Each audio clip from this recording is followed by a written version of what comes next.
Hi friends, అందరికీ నమస్కారం. Welcome back to our channel. నేను మీ సుజాత.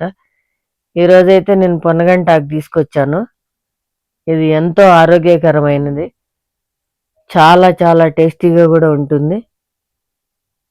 ఇలా కట్ చేసుకున్న ఆకును గిన్నెలో వేసుకొని వాటర్ పోసుకోవాలి. కొంచెం ఉప్పు వేసుకొని బాగా కడుక్కోవాలి. ఇలా బాగా కడిగి ఒక ప్లేట్లోకి తీసుకోవాలి. ఇది కంటికి కూడా చాలా మంచిది. ఎంత ఆరోగ్యం అంటే మాటల్లో చెప్పలేము.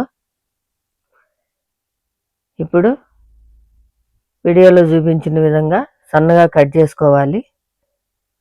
ఇలా కట్ చేసుకోవడం వల్ల తొందరగా ఫ్రై అవుతుంది ఆకు.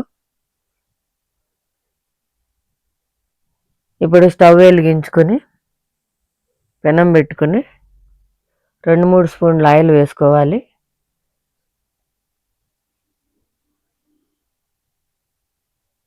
హీట్ ఎక్కాక ఆవాలు వేసుకొని చిటపటలాడాక శనగపప్పు మినపప్పును కూడా వేసుకొని దోరగా వేయించుకోవాలి.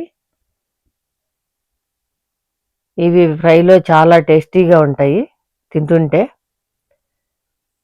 ఇప్పుడు కరివేపాకు కూడా వేసుకొని ఫ్రై అయ్యాక కట్ చేసి పెట్టుకున్న పచ్చిమిర్చిని కూడా వేసుకొని ఫ్రై చేసుకోవాలి. ఇప్పుడు ఎర్రగడ్డలను కూడా వేసుకొని దోరగా వేయించుకోవాలి.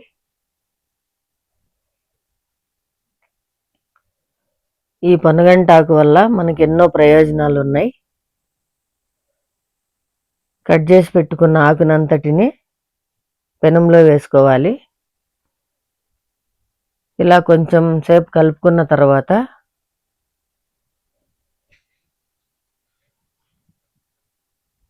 కొంచెం ఉప్పు వేసుకొని కలుపుకోవాలి. ఇది ఎంతో టేస్టీగా ఉంటుంది. నాకు పిల్లలు కూడా చాలా ఇష్టంగా తింటారు. అంత బాగుంటుంది. కొబ్బరిలాగా ఉంటుంది. ఆకు ఫ్రై తింటా అంటే ఉత్తదే తినేస్తారు, అంత బాగుంటుంది ఇది. ఇలా కలుపుకున్న తర్వాత మనం ఇందులోకి శనగగింజల పొడిని ఎలా చేయాలో చూద్దాం. మిక్సీ జార్లో ఎండుమిర్చి వేసుకొని కొంచెం ఉప్పు వేసుకొని బరకగా గ్రైండ్ చేసుకోవాలి. ఇప్పుడు వేయించి పెట్టుకున్న శనగగింజలను కూడా వేసుకొని తెల్లగడ్డలు వేసుకొని గ్రైండ్ చేసుకోవాలి. ఈ శనగగింజల పొడి చాలా చాలా టేస్టీగా ఉంటుంది.